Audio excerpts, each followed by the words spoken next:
അങ്ങനെ ഞാൻ എൻ്റെ കുറേ കാലത്തെ കുറേ ആഗ്രഹങ്ങൾ ഇങ്ങനെ ബക്കറ്റ് ലിസ്റ്റിൽ ഇട്ടിട്ട് വെച്ചിട്ട് കുറേ നാളായിട്ട് നടക്കാതെ വെച്ചിരിക്കുകയായിരുന്നു. അപ്പം ഈ പ്രാവശ്യം ന്യൂ ഇയറിൻ്റെ സമയത്തിന് മുമ്പായിട്ട് അതെല്ലാം എനിക്ക് എന്താ പറയുക ഫുൾഫിൽ ചെയ്യണമെന്ന് നല്ല ആഗ്രഹം ഉണ്ടായിരുന്നു. അപ്പോൾ അതിൽ കുറേ കാര്യങ്ങളൊക്കെ സാധിച്ചു.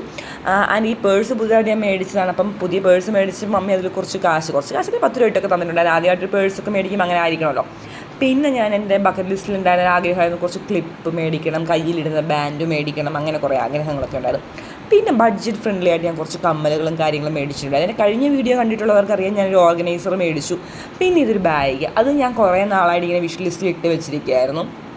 പിന്നെ എനിക്കങ്ങനെ കോഡ് സെറ്റ് ഒന്നും ഉണ്ടായിരുന്നില്ല. അപ്പം മീൻസ് കോഡ് സെറ്റ് എനിക്കിങ്ങനെ എൻ്റെ ഇതിൽ കിട്ടാറില്ലായിരുന്നു. പലപ്പോഴും ഞാൻ നോക്കും, പക്ഷേ എനിക്കങ്ങനെ കോഡ് സെറ്റും കാര്യങ്ങളും കിട്ടാറില്ലായിരുന്നു. അപ്പോൾ ഈ പ്രാവശ്യം ഞാൻ പോയി നോക്കിയപ്പോൾ എനിക്കങ്ങനെ ബഡ്ജറ്റ് ഫ്രണ്ട്ലി ആയിട്ട് അതുപോലെ എനിക്ക് പറ്റുന്ന രീതിയിലുള്ള കോഡ് സെറ്റും കാര്യങ്ങളൊക്കെ കിട്ടി. അപ്പോൾ അത് ഞാൻ ഈ പ്രാവശ്യം എൻ്റെ ആഗ്രഹത്തിലുണ്ടായിരുന്നതുകൊണ്ട് അതൊന്നും തന്നെ മേടിച്ചു. പിന്നെ ഒരു സെറ്റ് ചെരുപ്പ് മേടിച്ചു. പിന്നെ ഈയിടെയായിട്ട് ഞാൻ വെള്ളം കൂടി ഇച്ചിരി കുറവാണ്. അപ്പോൾ ഞാനൊരു ബോട്ടിലൊക്കെ മേടിച്ചു.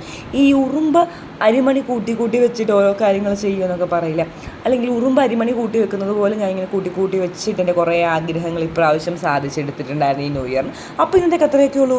ബൈ.